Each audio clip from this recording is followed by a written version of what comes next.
Welcome to Cross Culture Safari. It has been a couple of months that I have updated my channel with another video, and it's time to just record a video with a very special guest, a very dear friend of mine who is born and brought up in two different cultures. I always say three because the third one links to where I come from. And I'll not waste any time, and I'll just welcome him on my podcast, Suradj. Welcome. Thank you, Amit. Thank you for having me here. So it's great to always meet you and have conversations with you. So I'm happy to be on this show. Let's go back to how we know each other. Like I do a lot of talking, like on the show usually. And as well when we meet, like I have so many stories to tell, and you're always very curious, and I like that about you. But I would like to hear that story from you. Like, how do we know each other, and how long? Yeah, I think it's quite a while. I think it's almost, 7, 8 years. I think something like that. We met. I can remember actually that day because we met at the startup. I was doing a board there. And you were there as well one day. I think a common friend of ours introduced each other to with each other, right? So yeah. It was quite fun, and I think since that time we just starting meet each other for coffee, and just we had like a click together, and had some conversations, and then we became dear friends. I think that was a very cool time. And, it was just very naturally actually. It was like always like we had a good connection. So basically that was great. Right. Yeah. And that's already I think almost 7 years back. I think 7, 8 years back. I think that's the thing. Yeah. Yeah, and what I was the most surprised about is that how good your Hindi was in that time. Yeah. Because I'm born and brought up in India, and I came here to the Netherlands without a lot of knowledge about different communities that are living in the Netherlands. Yeah. So then I got to know about people from Suriname, and dived a little bit into the history, and got to know there's a certain group that left India a few hundred years back. Which actually that community is one of the biggest in Europe. That is Indian origin, as to say. Yeah, exactly. Yeah, it's quite interesting. I always have to explain how that happened. So that's quite. It's always quite fun story actually. So would you like to go a little bit briefly into that that thing and how you what is your identity? Yeah, it's a very interesting question actually, because that's basically also a thing which I think a lot of people from my community, from the Surinamese Hindustani community, also a little bit struggle is a big word, but a little bit like think about, what is my identity exactly? So I think that's a very good, interesting way to start it. So basically your great-grandparents 150 years ago came to Suriname actually to work on the fields there. And which year was it exactly? 150, that is 1850 somewhere? Something like that. I'm not exactly sure when it was, but it was 150 years. Was actually, this year was the, this year was the 150 year celebration of Keti Koti. Immigration, I think. Immigration the Hindustani immigration actually. So that's also a milestone. So a lot of people know Keti Koti, but the Hindustani immigration was also during that part where actually related to each other actually, because when slavery ended in Suriname, people from the Dutch people who were running Suriname during that time were scouting people to work on the fields actually. So there were people from India, from China, from Indonesia actually. Then even Japan, I have heard.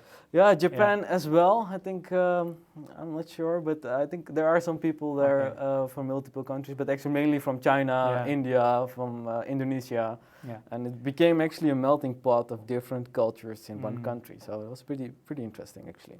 Yeah. But you are born and brought up in the Netherlands. Exactly. Yeah. Yeah. So how's that for you? Like in terms of identity, growing up in Netherlands, which is predominantly it's like a white country, like in terms of population, like majority, and your parents, grandparents, forefathers, they were born in Suriname, and before that in India. but I assume you were the first generation that was born and brought up in the Netherlands. Yes. Yeah. How has that been for you? Yeah, interesting question actually. I think being born and brought up in the Netherlands is different if you have other cultural background. Actually, I was not raised in like a place where there are a lot of people like me, right? Where I was born and raised in this area, actually in the area of where Arnhem is, and I lived most of my time in a very small village, Westervoort, and yeah, there were not a lot of foreign people, so it was basically predominantly white community actually, and so being in a predominantly white school and having yeah, friends like that, and you know, that's always interesting, you know, to see you don't have the culture that other people share that are in your peer group. So that was always something interesting for me to see, okay, what do other people like normal Dutch people, normal quote unquote, I'm also a Dutch person eventually, but how do they live? And that differs a bit from your living style. Right. And as a kid, it's always like a bit interesting to see how that works, right? You want to be like a part of the group, and but you also have your own cultural values and stuff like that. So it is quite an interesting, how do you say, culturally interesting part of myself actually, and it was a development actually going to that stage. Yeah. And did you feel different growing up? Because you said you were the odd one out, growing up in a small village in the east of Netherlands. You were maybe one, or maybe there were a few people from different backgrounds, like in your school, for example. How was it at school growing up? Like, was there a moment where you felt that, hey, I am different than the others? Or you always felt a little bit welcome? Or was it in between somewhere? Yeah, it was in between. Actually, my friends and at the school and the people there were very supportive actually. So there was was like quite a good atmosphere there. But still, it was not always that you felt a part of that community, and it's sometimes difficult to explain. Yeah, you're from India, so you know you're grow up in your own the cultural so you know when people say, okay, I'm celebrating Diwali, then everyone knows what you're doing, right? And when I had to celebrate Diwali or like an other cultural celebration, then I had to explain a lot, you know. And sometimes, you know, you get used to it. You know, I'm born in that community, and I'm just used to that part of it. But it was still always explaining what it is. And did people take interest in it to get to know about all the festivals in Suriname, and there are also like Indian festivals that are continued to be celebrated in the Hindustani community? I think Dutch people are in general very curious, so they were always like interested in what happens and how that is celebrated and stuff like that. But yeah, it was always, you have to explain it every year again. You know, it's not that they know, okay, this is what happens every year. So that was sometimes a bit strange, but you know, what I already said, you know, you're already part, I've born and raised there, so I get used to it, you know, and so, but that was interesting actually. Yeah. Nice. So, it's very short. Like I want to know a little bit more about your growing up. So I'm thinking, where should we go? Because you talked about school and the explaining that you had to do again and again, and about different cultures. And my first impression of you was also always that you would easily find your way. Like if you are put in a difficult situation, I think, and that has a lot to do with your upbringing, that you end up in a place where you like feel different, but you try your best to be part of the community. Are there any other moments or from the past, from growing up, that you would like to share? Yeah, I think it's an interesting way of putting it. I think, no, I grew up also as a Hindu, and also in that culture. So we were very culturally raised. So that was a very big part of what we did at home.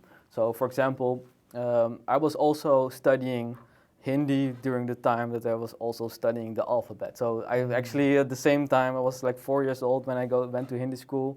My uncle had like was schooling actually at in Arnhem actually near to my village, and he provided lessons for us for Hindi, and it was kind of interesting because we have like that's a part that you learn about. Okay, that's also a part where we learned about the culture a lot about Hinduism.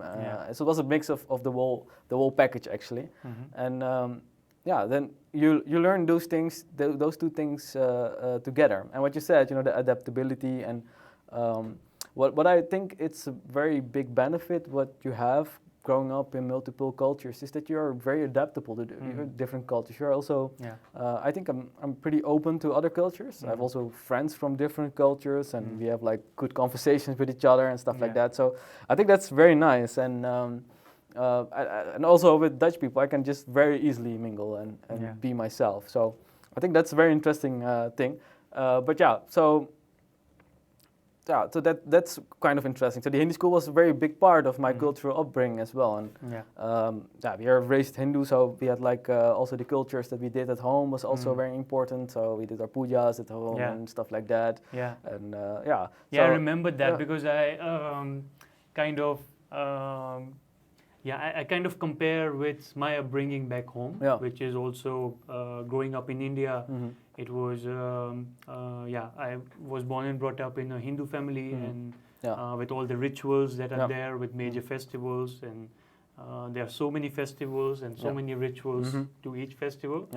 But still, the youth of India nowadays, from what I know, again, my experience, and my friends in school and back at the university, what I would see is that they are getting away from religion and spirituality in general, and going after more material things in life in general.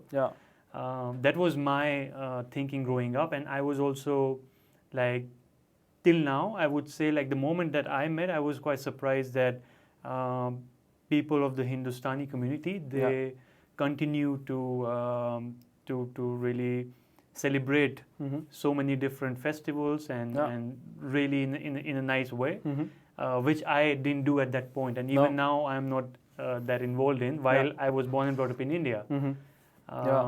So what do you think is the reason for that? Is that because being away from India for like 150 years, those generations, they really like missed something, or that they wanted to be close to their religion, or is that something that came up later? I think there's like truth in what you say, right? So I think the Hindustani community is pretty much also grounded in the religion actually, and the cultural values. It's very important for a lot of Hindustani people, and I think the point that you made, that going, being away for such a long time, these people came from villages of India, where they had like where they took their culture with them basically, and they're so far from India that they had to bring that feeling back and like that culture back, and I think that's also the reason why they kept so strongly on that part, because you are in a small community in a very large country. First in Suriname, that's a little bit smaller country, but you keep your values because that bonds gives you safety, right, with your community, and that bonds yourself. So I think basically that's a cultural thing that I think is emerged in now how we approach the religion, and it's still a very big major part, because I think a lot of Hindustani people connect because of these cultural values, and I think that's the reason why we kept it so strongly, because we are living in a foreign country and we want to have like still that kind of safety or something in what we do. I think a lot of Indians, including me, can really learn from that, and I did, and that really got me thinking again to reconsider, just learning more about my own culture, going deep into that. Although, the reason I came here for my master's was to get to know about other cultures. Yeah. But then I realized that then I was young. I came here when I was 21. Yeah. That there's so much to be explored in my own culture, which I'm trying to do now. Yeah. In whatever way I can, at a slow pace. So thanks a lot for that. That really helped me. Like just meeting you and being with you and seeing how close you are to the cultural values. Like that. That had an effect on me. Yeah, amazing. I think it's great that there's some kind of influence, but it's also, that's also something I admire about you, that you really are open to also the other cultures and being here and experiencing this part as well. So I think it's a very good way to explore what you are actually, and I think that's admirable. Yeah. Okay, so we talked a lot about like Netherlands and your upbringing here. Let's go to Suriname, because I can imagine that can also sometimes feel a bit alien for you in a way, because you are born and brought up here, and you heard stories from your parents, your grandparents, and people in your community, far away family, about Suriname. How was it to go there for the first time? Yeah, that's an interesting question, because I was 3 when I went there for the first time. Oh, you so don't remember a lot. Actively, I don't have very active memories. Yeah. But when your first active memory, then I would say. my active memory of the first time actually, when I really remember, I was also 6 when my grandfather passed away. So we went there also for his funeral, and it was always like. Somehow you feel you belong to the community and to the people there, and they are very warm and welcome. You feel like you are like, okay, it's a very nice way. You feel like, okay, this is truly who I am. But there's some parts, and that's I think what a lot of Hindustani people who were born in the Netherlands can relate to is you never feel like belong somewhere for real, right? That you have like, okay, this is really the thing, the country I belong to. So do they feel more close to the Netherlands going back to Suriname than Suriname, or how is it? That's very difficult actually. I'm actually sometimes I think about it. Which culture do I fit better? And what I was recently thinking is that we as Hindustanis in the Netherlands just feel like each other. I think we have the same values and the same ideas of life. But we don't feel belong to a country, because if you say in Suriname, okay, we are like Surinamese people, they say no, you are Dutch, right? And if you are say, okay, in the Netherlands, say I'm a Dutch person, that is, we say, no, you're probably from Suriname, you're Hindustani. Or the other differences in Suriname, like you're Hindustani, Suriname, or exactly. African you have there origin, also very cultural differences. But it's the country where my mom and dad come from, and we have like a lot of family who have like this warm experience there. My grandfather, other grandfathers still live there, so it's very beautiful to be there all the time. I go often, and nowadays when I became a bit more mature and be there as well. I think the same experiences there. You feel that you somehow belong, but not completely, and that's always a bit the struggle, I think. And culturally, I remember you talked about that it's a bit more laid back attitude there, like more relaxed compared to Netherlands, where like, can you elaborate a little bit on that, like the differences, and then we'll come to India as well, because it's kind of a triangle that we are. That's a once I told you, if I go for a holiday when I want to relax, then I go to Suriname, because you can properly relax there. And it's just the pace there what makes it, the people are not really in a hurry there. So I think that's a total difference if we compare it to the Netherlands or to India. Later I will see that, I saw that as well. But in comparison to, if you want to really come to rest, then Suriname is good. If you come to the airport of Suriname, you feel like the stress is gone away. Maybe it's the holiday, that you're there for holidays, but I never... People say that everything about that region only, like usually it's the Caribbean. I'm not sure if Suriname is part of that, of the Caribbean. I think it's on the mainland, but still... Yeah, it is culturally part of the Caribbean. Culturally it is, So the whole attitude in that area is like, sitting by the beach side and Yeah. relaxing and no hurry, and Yeah. no one is looking at the clock or pointing out that this time you have to be somewhere. Mhm. And Yeah. that doesn't exist, and Yeah. that is one reason why I would also want to go there sometime Yeah. to see how it is exactly like, Yeah. because I have met Yeah. now quite a few people who tell Yeah. me about that difference. Exactly. Yeah, you should Yeah. come. You should come. Definitely, it's fun. Yeah, but also a bit a nuance. You know, it's not that people are only laid back and don't Yeah. work. They work really hard. It's Yeah, like yeah, it's yeah. a very big struggle there to survive. But they take time to enjoy life as well. They That enjoy is life. important, That's the part. You Yeah. know, when they are just at home, they're just at home and just relaxing and just doing their stuff. And I think that's very important. We can learn from that a lot. I think that's a part that we can learn from Surinamese people. I think. Yeah. Just to take the stress a little bit away and be more grounded. I think. Yeah. Yeah. Yeah. Nice. Yeah. So as I said, let's come back to India now, because you were way older than 3 years old when you went to India Yeah. for the first time. How Yes. old were you, and where did you go, and what was your experience like? Yeah, so actually my first experience with India was when I was, I think 21 years or 23 years old. I'm not exactly sure when it was, but I went to Mumbai with my sisters, and it was actually a very interesting experience. Actually, I know I told you, right? We are basically, if you are born in another country, normally you see other people than you, right? So you have like in the Netherlands, you see also sometimes white people, you see the other kind of people, you know, a many mix. different Different kind of backgrounds, Yeah. and that's the thing, right? Yeah. In Suriname is the same, right? You see also multiple cultures and stuff. And when I came in India, it's like, everyone looks like me, right? Yeah. So that was kind of. How was that? I really wanted to ask that question. That's a strange feeling, actually. It's like you belong. You see people like you, right? So it's like. But you still feel different. Of course, you still feel different, but it's just like all the people look like you, right? So that's for me, it's an interesting experience. Yeah, I never thought it that way, because I'm coming from that culture, and for me, it was quite the opposite. When I came to the Netherlands, I was surprised. Oh, now there are way less people who look like me. All of a sudden, so it was the other way around.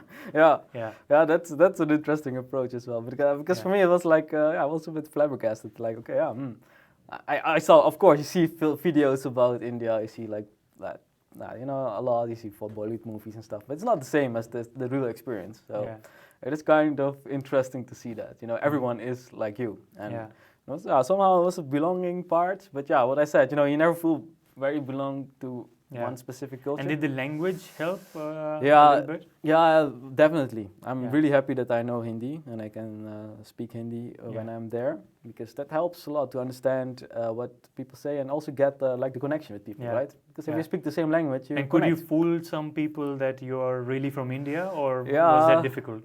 I think people catch my accent, but they think maybe I'm from another state. So sometimes they say I'm from Bengal or something, or Kolkata, because you have like another type of accent. But they didn't catch that I was from Europe, actually. So that was kind of interesting. So that was quite maybe in a good way also, because then they would maybe try to make more money out of you. Thinking of course. There's nothing. I usually see nothing wrong with that. As well, in a way, until they completely dupe you. That's different thing, but that's also a little bit back into the culture, like with the English ruling India for so long, the mentality that like people from the West, they have more money, and then the poor in India, they feel they can get something out of it. That's sometimes a pity, but I did not experience it that way. But I think that's also the reason why. If you speak the language, people are just going to think you're a local person. That's a good thing. But after that, I went, I think 2 years later, I went to Delhi. And I also was with your family, right? That was also a very great experience, another type of experience, right? And you're like in a people home who live there and have that living style. And I was really warm and welcoming. And then you see that people are like almost the same like we are in India. And that was a very good experience, actually. And I had a very great time with your family, actually. It was really nice. To feel like that they are my family. You went shopping as well, and I remember the story as well, like with with bargaining, and my Yeah. aunt was there. Yeah. Your Yeah. aunt was a really good bargainer. Yeah. She could do it very well. So Yeah. I was really happy with her. Yeah, so that is also part of the culture there. Yeah. But it's yeah. Although like Suriname and India, Suriname Hindustanis community, like is so closely linked to India. Yeah. Even though like even still, I think that there are many differences in those 150 years. Yeah. A lot changed in Yeah. India and a lot changed in Suriname as Yes. well. Yes. And yes. in the community that is living in Netherlands. Yep. Exactly. Yeah. Yeah. True. Yeah, and one example is the food, because that is something that I'm very much into. Yeah. And yeah, as you know, I give cooking workshops together with my wife. She's Dutch, and together we try to like teach people Indian cuisines, and we also have sometimes people from Suriname in our workshops, and they can recognize that some of the dishes they are a little bit like what they are used to at home, but still not completely. There are many differences. One example is the Surinamese roti, for example, with the filling. My grandmother told me, because she also comes from the same region where a lot of the immigration happened. And yeah, that was something that was maybe that is something from her grandparents' generation that is eaten, but not anymore. That's that's very fun actually. That's we have like the fillings in the roti actually, and then that was done in the past in India. Even now it is, but still it's very different. And do you see the differences, or sometimes like how was it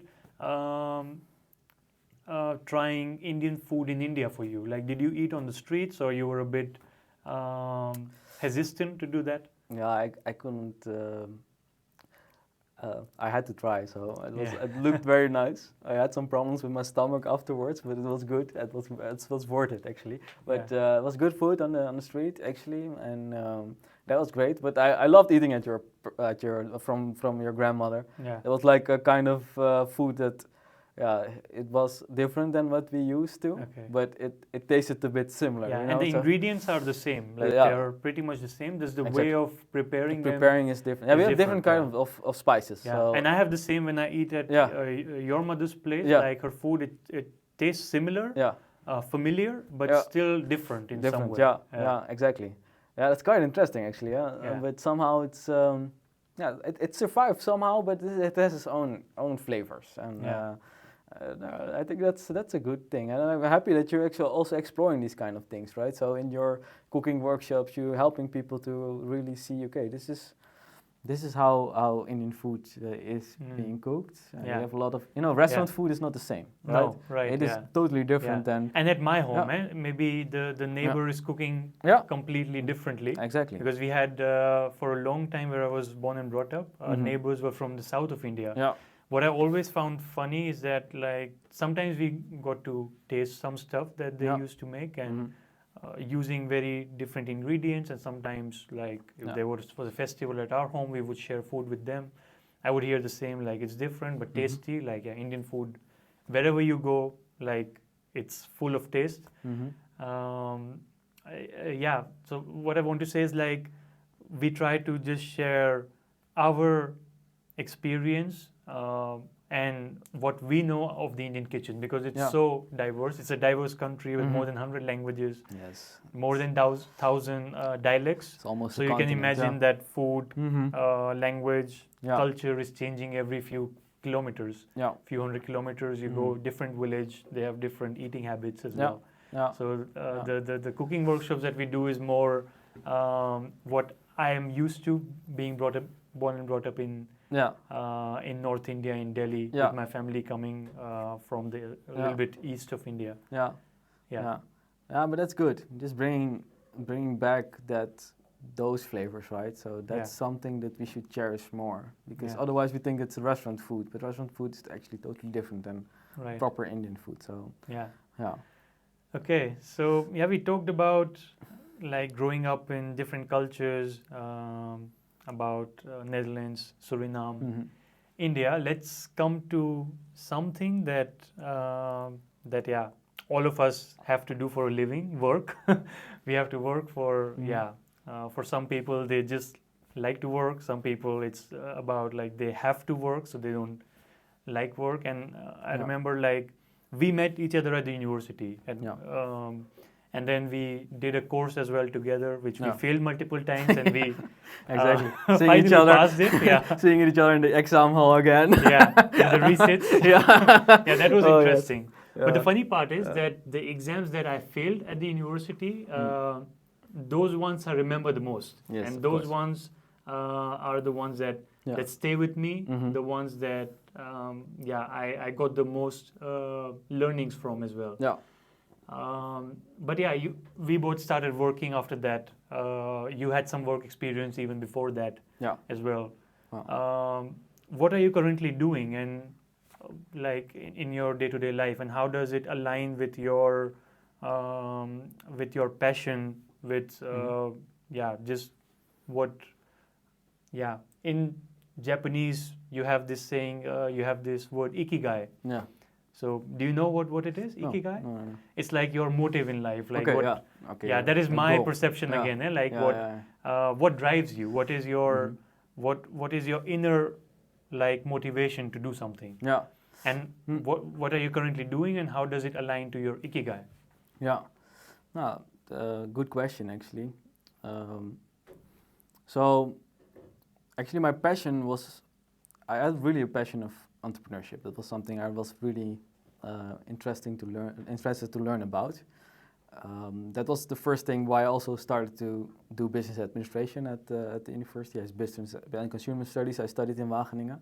And there were also another part that was very important, what I saw, that there was very much interest in the agri-food sector in the Netherlands. So from the Netherlands, it's really big actually, to foreign countries. Actually, they are very interested in this sector, because we are in the Netherlands, we are one of the top places of the world on basis of innovation in the agri-food sector. So these two things were actually my main motivations to study in Wageningen, and learn more about business and about how companies work. Actually, that was really my passion. I want to understand how a company works, what makes it successful or not. And eventually I started to do a board chair at Startup Wageningen. That's like an incubator here which supports startups in this area. Who are just starting out a business and who have the idea, but how to get the funding, how to scale it up, and those kind of things. Exactly. So when I started there, it was a really warming place actually. I learned a lot there. I was starting as a event coordinator actually. That was actually I did it because I wanted to have learn what is interesting for me to learn, right? To bring to the community back. And we did some very interesting workshops, and also invited a lot of entrepreneurs to really learn from them. What do you do and stuff like that. And fortunately, after my work, I could start at the organization called Oost NL. And Oost NL is the Eastern Netherlands Development Agency. And what we do, we work for the two provinces of this region, the province of Gelderland and Overijssel, and the state. So that's our main funders as well. And what we do is we try to help SME companies to grow in this region and stimulate the economic climate actually in this region. I work as a business developer in the agri-food sector, and what I do mainly is to do one-on-one coaching with startups and scale-ups, to help them with funding questions, help them in funds, help them with market validation, because that's a very important. That's what I learned also. You have to validate your markets first before you start the stuff. That's a part, and also with different kinds. You have a lot of different kinds of grants and subsidies and programs which you can make use of, and help them to see, okay, this is possible in this area. And besides that, I also now, one day in a week, I work for the acceleration program in Wageningen. It's called Start Life Accelerate. And there we also support highly innovative companies in the agri-food sector with all kind of things in the program we offer, and that is on network, on market validation, on finance, and multiple other things. Yeah. And that's a thing we're really passionate by it. I really like my job. We have I meet a lot of new people. I see a lot of innovations. So if it is deep tech, a little bit more low tech. Yeah. And it's fun. So that's the thing that I'm currently doing. Yeah, what the word that stuck to my mind is how companies work, what you said. And that is a little bit the intrinsic motivation that drives you, that you're, and that is the knowledge that you have gained over time and you want to share with other small companies that are starting up and provide them with the knowledge to become bigger. Exactly. And succeed. So coming to a period that, it's up to you if you want to talk about it or not. Like you had recently a burnout. Yes. Yeah. And exactly. From my perspective, like I don't know what a burnout is. I didn't know till I know just a couple of people, to be honest, and you were one of them who have had a burnout in the Netherlands. Yeah. And I think you had maybe the same. You didn't know what a burnout is, and sometimes you also think that you can never get one. No. And exactly. it then happened with you. So what led up to that, and how did you deal with it, and what kind of lessons you learned from it? Yeah, it's an interesting time actually. A time that I sometimes revisit as like, okay, this is something I have to keep track of because it's very important to be healthy also in your work. And you know, if you're passionate about something, you tend to like overly do it a lot. And that was something that I recognized that I did it a little bit too much. And in that period, it was a very weird experience actually. I don't know how to describe it. It is very weird to say, to tell how that experience was. But it was basically just not having the motivation to do things, and not really being connected anymore, not having the feeling, motivation and stuff like that. It was a very weird situation actually. And what I learned from that period is to really focus on your own health, right? And that's also take proper rest, be more aligned with what you want in life, but also say no more often, and be very, very true to yourself. Have that part of you can't do everything. You have to make choices, right? So there was also a part where I said, this is something I have to learn. And I did it with a lot of coaching. I tried to do coaching afterwards, after I recovered. I quickly recovered actually, so I tried to have a coach on that part. And he helped me a lot through this process and being more tuned to myself and being more firm in what I want in life and the choices I wanted to make. So I think it helped me a lot, but it was not necessarily the most great period of my life. So I'm trying to not come back to that part actually. Nice. So do you think like having a burnout is also something, because I researched also more on it, and it's just growing increasingly, and you see countries which are economically, they are doing amazing, they have the best numbers. For example, Singapore is a big example. The number of burnouts there, I just read before a podcast, is one of the worst in the world.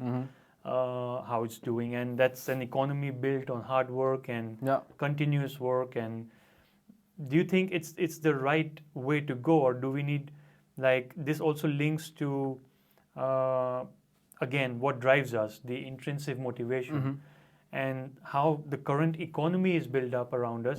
It's all about growth.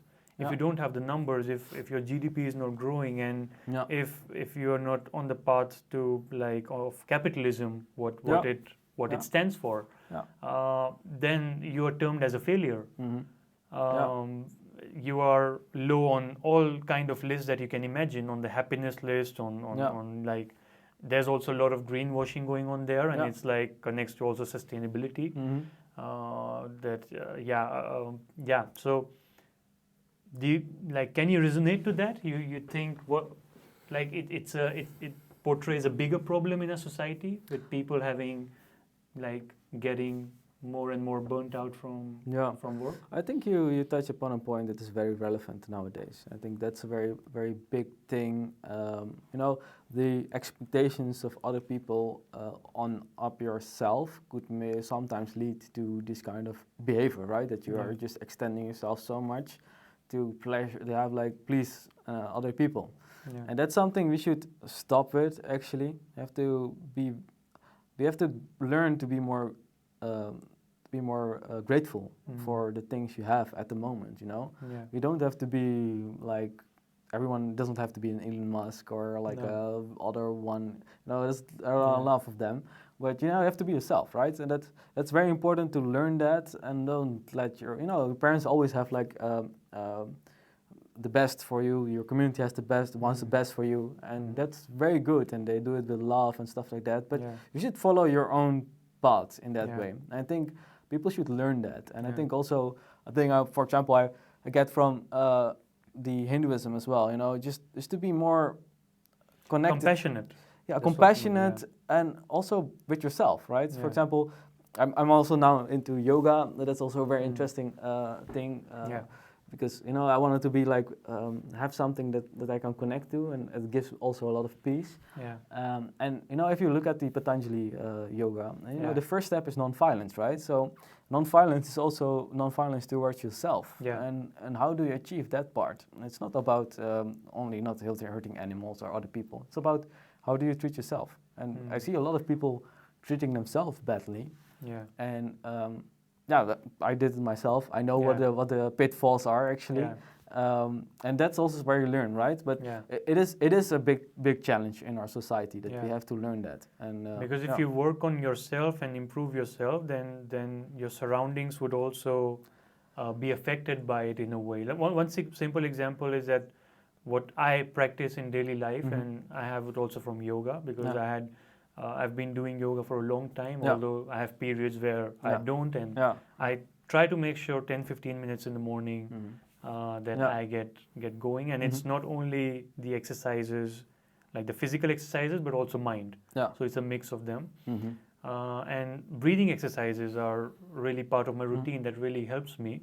And any moment when you are stressed, you have a really tough situation at hand, just focus on your breathing, and that really helps. And I really see it, like you just slow down your breathing, slow breaths in and out, and that slows down your heart rate, your blood pressure, and everything comes back to normal again.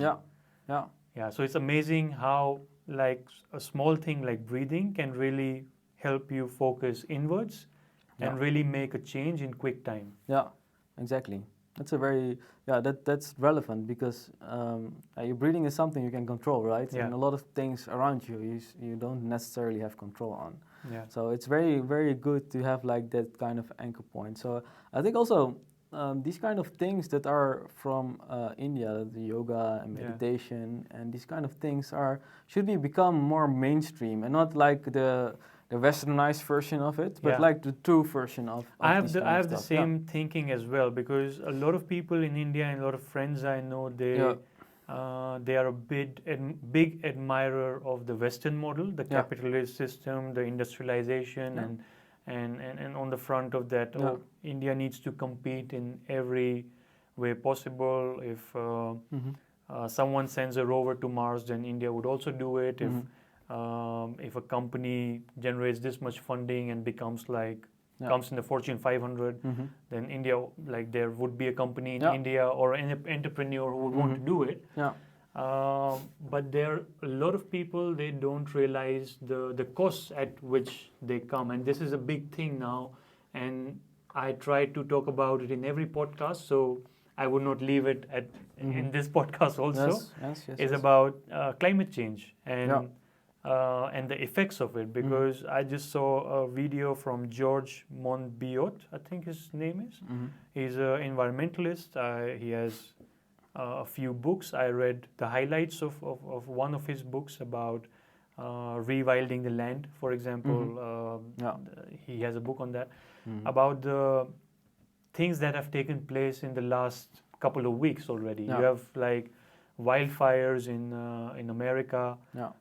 You have floods in China, Korea, India. A lot of people dead, like thousands of people affected by that. Yeah. You had like the heat wave in Northern Africa, many parts of Africa, Southern Europe, Eastern Europe was also affected by that. And then you realize that again, like, are a certain percentage of people not selfish to only keep thinking about growth and keep going forward and not take a step back and realize, hey, look at the damage that this is doing. So it's like, is it not too inward looking then? Like, what do you think? Like then they don't see what the damage that has happened because of their actions, or how do you see that? Yeah, the thing is that somehow I have the feeling that a lot of people think that it is how already is too big, you know, it already happened, and there is very less that we can do, you know. And I think that's also, sometimes I think also about that, right? So what can we do, right? It's like all those terrible news on the internet, on the news, you see like these kind of things happening and you think, okay, this is kind of, okay, we already messed it up. Can we go back? But at the same time, I also think about, okay, what can we do, you know? There's, you know, a lot of things, it's just some quote about, Hindu religion has like the Bhagavad Gita, and they say, okay, you have to do your work, but don't think about the results, you know, if that has effect, but just do your work properly, right? That's one of the quotes there. And that's a thing that you can apply also here, just to see, okay, what can I do? I'm sure I can't individually, I can change anything, right? But if we do it together as a society, and it becomes more mainstream as people to really more think about the climate and about our earth and stuff like that, then we can really make impact. And I truly believe that's possible, because why not? It should somehow be possible. And it's not possible now. It's not. I think in my opinion, we really have to rethink the whole system that we have set up. Yeah. Otherwise, we are like headed to catastrophe in in I think in less than a decade. There will be no already, like in summer there's no ice on the Arctic. That means no polar bears. They cannot keep swimming all the time, so they need like ice in the summer, but that is disappearing. There is no ice there anymore. And even the polar bears are not even the main concern. It's about the reflection, what the what that ice gives, which cools down the rising planet. sea levels, the amount of fishing that is going around. So you mentioned about like the small things that we do, and it's also the media. So I don't believe everything that is in the media. But when you see the effects of climate change yourself, people being displaced, poor people whose entire life works or their yearly crop gets destroyed. So this year in India, the tomato crop got destroyed because of irregular rains, and tomato prices went up to like €2 a kg, while before that they were 10 cents a kg. So imagine the poor people who are living on less than $1 a day. For them to buy 1 kilo of tomato is 2 days of hard work. They have to work 2 days in the sun as as laborers or do cleaning stuff or anything to pay for 1 kg of tomatoes. So it is really affecting the poor, this climate change, and I think big corporations are somewhere getting away from that. Although I know that you are like more for like not like your what drives you is the creation of companies and how they become big. In my opinion, that is now like becoming a problem. I not necessarily agree with it. It is about, we have to give the money to people who can really change this thing, right? My organization only invests in companies who have like a positive impact on the climate, and that's something you have to. There is an amount of money in this world, right? So we can have it in companies that pollute the world, but we can also we can put it in companies that change, this kind of things. So I think that's more important. I think there we have to think and rethink about, okay, let's help those companies grow who do good stuff. We try to impact the climate. That is important, but the thing is that's not happening as of now because government funding still, if you look at the numbers, like the subsidies to animal agriculture companies to fossil fuel companies are increasing by the year, and the profits are just swelling up. So this is the government can talk about supporting green companies, and I really appreciate the work your company is doing in that area. But I think that still needs to be scaled up. It's not enough as of now, and I think we are already too late. But if we are like a decade further, then there's no looking back, and that would really hit back at especially the poorest of the poor first. Yes, of course. But we have to start somewhere, right? So that's very important that we have like, for example, organizations like ours have this kind of impact, this kind of measures of these kind of things.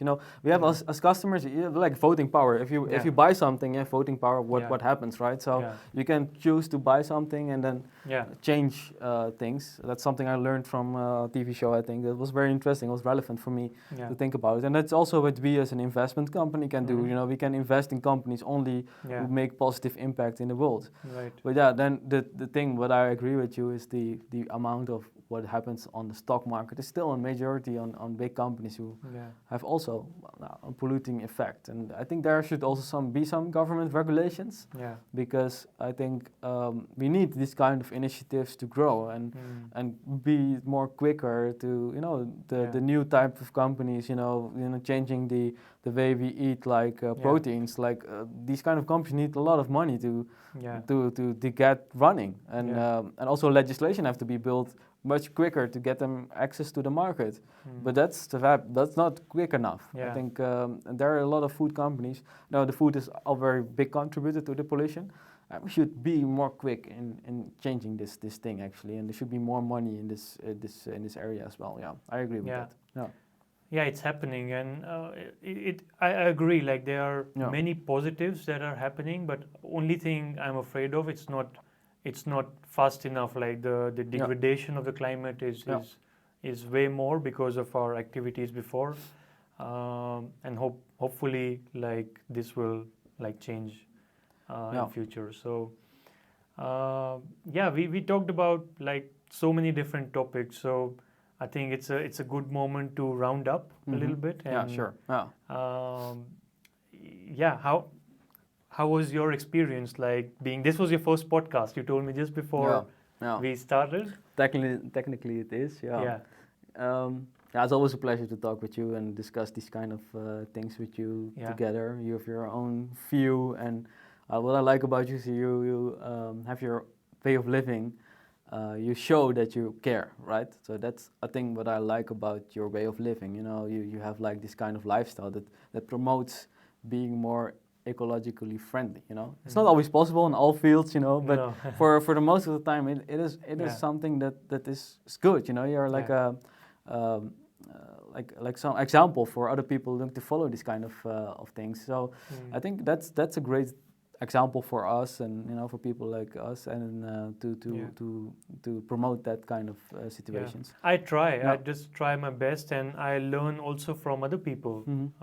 There are people who I admire and who do better than me in this area, I feel, and they are really role models for me and examples who I learn from. And I'm happy that there are also people who learn from me, because then there's a whole chain of people, and the good habits, they trickle down to other people, and I think everyone should always keep learning and be open to the other side, because otherwise it will be stagnant, like your growth will become stagnant and you will not grow as a human being, because that's quite important in the end. I think that's a very important part, and and we should all try to do our best to. I think everyone can make some kind of impact. And spirituality is very important. I would say again to my viewers, like spirituality, religion, dive into it. Especially for me, that like has really helped. Like yoga, bring it in your try to bring some kind of mental and physical activity in your daily life. And we from our experience can really Yeah. tell is like yoga is like the one that has really helped us. Yes, for sure. I Um, think that's yeah. one point I want to make before we end. I think in the Western society, yoga is really marketed as a sport for women, and I think that's something we should really, men can do yoga as well, and it's very effective for men as well, especially if you look into the mental health part, what also is an added benefit of this exercise. Really calms you down. It's like it will solve, I think, 99% of your problems. Yes. Yeah. Yes, that's true. I agree. Yeah. So let's end on that note. Yeah. Sure. And hopefully, thanks a lot for being here. Yeah. Thanks on for the having podcast. me. Yeah. And I'll see you maybe in another episode. Yeah, maybe. Sometime. Thank you. Thank you, Amit, for inviting me. Thanks.